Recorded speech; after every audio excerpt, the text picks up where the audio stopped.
That is by far one of the most common questions that we actually get on university campuses. Aren't Christians arrogant? You claim that Jesus is the way, the truth, and the life, and therefore other religions, Hindus, Buddhists, Muslims, Sikhs, you name them, are wrong. Isn't that the height of arrogance? I get Christians asking me that question too. I think Christians are very concerned very often that when we say that Jesus is the only way to God, aren't we in some way being bigoted or arrogant or dismissive of other faiths? So it's a huge question that we need to respond with care and compassion.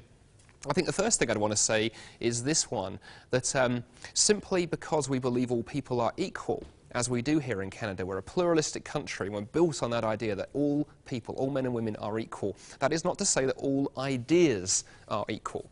Those are two very different claims. All people are equal, all ideas are not equal. That is the first thing to say.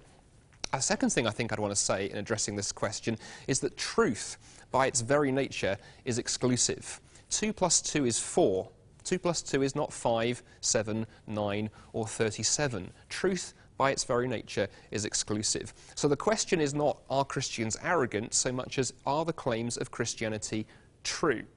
If they are, then by definition, the claims of those other faiths that contradict the Christian gospel are not true. If, on the other hand, Christianity is false, well then all bets are off. You see, I think sometimes underpinning this question too is this kind of misplaced idea that all of the major religions teach essentially the same thing. And that, of course, is simply not the case. They actually differ profoundly on almost every area. And at the centre of the Christian faith, of course, stands not a list of ideas or not a set of moral precepts, but stands a person, Jesus Christ, who was utterly unique. One of the things I find interesting is this. You could remove the founder of any other religion from history, and that religion could still stand. You could remove Buddha from history, and somebody else other than Buddha could have brought the system of teaching known as Buddhism.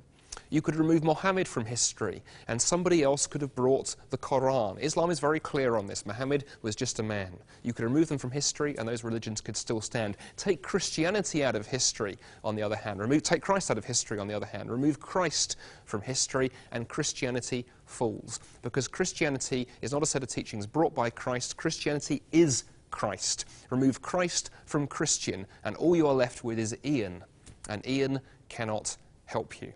If the claims of Jesus Christ are true, that puts every other religion on a different level entirely. If the claims of Christ were false, then the whole thing is utter nonsense. The question is not, are all religions the same? The question is simply this: is Jesus Christ who he claimed to be?